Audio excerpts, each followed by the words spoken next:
These are insane lies. Even the Israelis weren't saying that. No one believed that Iran was 2 weeks away from a nuclear weapon. That's an insane thing to say.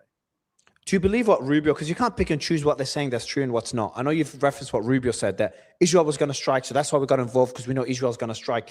So are you choosing to believe that, or are you just mentioning it, just putting it there for context? No, well, a couple of reasons. I can choose what to believe, because I can choose what to believe when I see them doing a rushed up cleanup in aisle 17. When he rushes back to Capitol Hill the next day, sweating away, trying to deny he ever said it. That makes me think, that's not the kind of thing he was supposed to say. There's a slight difference there. A lie that you tell, like Iran's 2 weeks away from a nuke, is clearly a coordinated lie to try and get public opinion on board. Saying bluntly, the quiet part loud, that, well, they were going to hit us because Israel was going to attack them, so we attacked first, then getting attacked for it and then walking it back, I think is very different. Also, it's not just Rubio in a vacuum. It was Rubio, it was Mike Johnson, and it was Netanyahu, all saying the same thing. The last thing I want to talk about is something I always try to avoid, but I think it'd be foolish for me to avoid now, that's the talk of World War III. I made a post when the war started. I said a war with Iran is not World War III. But then I remember in the early days of October 7th, when people say Israel's going to attack Lebanon, I'm like, that would be catastrophic for the region. And Israel's going to attack Iran, I'll be like, this is the beginning of World War III, especially when Ukraine is still ongoing. Yet here we are. Not only has Iran been attacked, there's Strait of Hormuz being closed, troops are being sent, 2,300 Marines are being sent to the region. The Gulf has been dragged into it as well. There's bombs right next to my apartment yesterday, a drone. So if this isn't the time to talk about World War III, I don't know when is. I'm sure before World War I, when the assassination happened in Sarajevo, anyone that would have talked about a world war back then, or even during Hitler's days, you'd be considered foolish, especially before World War I. But we're in a worse position now than what we were before that assassination in World War I. There's two major wars that are ongoing. So is it a valid concern? Are we getting ahead of ourselves? And is that something that concerns you? I think we're getting ahead of ourselves when we talk about world war. I think definitely regional war with proxies and outside powers all taking positions. I'm not sure there's any evidence that China is about to join a war.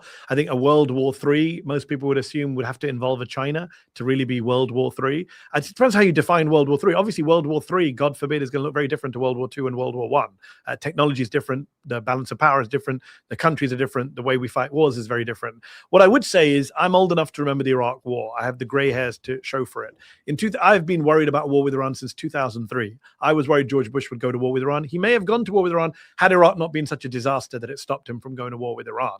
I've been worried for the last 23 years about a war with Iran under every president. I was delighted when Barack Obama did the JCPOA and seemed to kind of almost put the genie back in the bottle, but then Donald Trump tore it up and Joe Biden failed to get us back in. And I've been saying consistently for 20 years that a war in Iran would make the war in Iraq look like a walk in the park, right? Iran is not Iraq. It's a much bigger country, has much more supporters, can inflict much more damage on American personnel and the global economy, as we are seeing.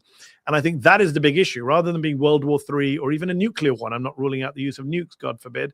But, the economic Armageddon that we're facing is really the one that's going to hit us first. If you want to talk about world war, it's a world economic war for sure. That will have global repercussions. It's already having global repercussions for food stocks, for oil supplies, for technology. I think there's huge implications there.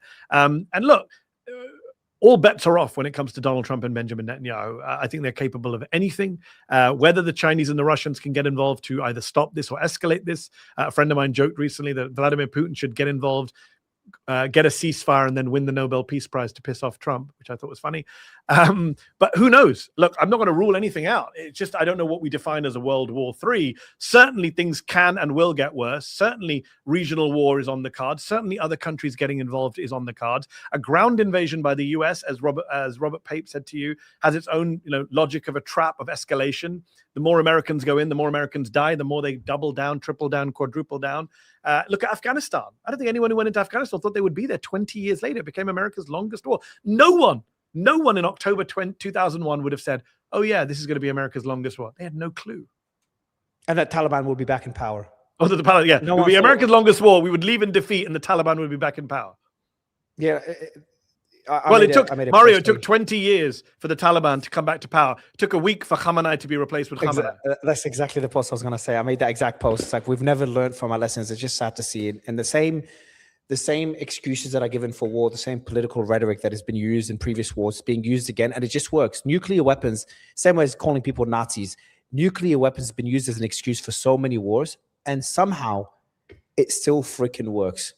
That's mind-boggling to me. And no one talks about Israel having a nuclear weapon either. Yeah, I mean, I do. Many don't, but many of us do talk about. I've interviewed Israeli ministers and talked to them about this subject, and they've wriggled out of it. Ehud Olmert, Danny Ayalon, people can see the clips online. I'll just say one thing about nuclear proliferation before we end. My big worry, and I interviewed Mohammed El Baradei, former head of the IAEA, last week. He was the guy in charge of the agency during the Iraq War.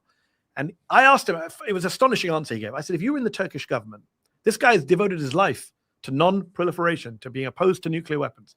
I said to him, if you were in the Turkish government today, and you're listening to what Naftali Bennett and other Israelis and the Wall Street Journal are saying that Turkey's next after Iran, Turkey's next, wouldn't you want to get a nuke? And he said, yeah, of course we would. That's El Baradei putting himself in the shoes of a Turkish government minister. Yeah. Turkey, Saudi Arabia, all of these countries, they're going to say North Korea got nukes and they didn't get invaded. Iran didn't get nukes and they got invaded. The only message of that is you need to get nukes. So we live in a much more dangerous world today as a result of this war.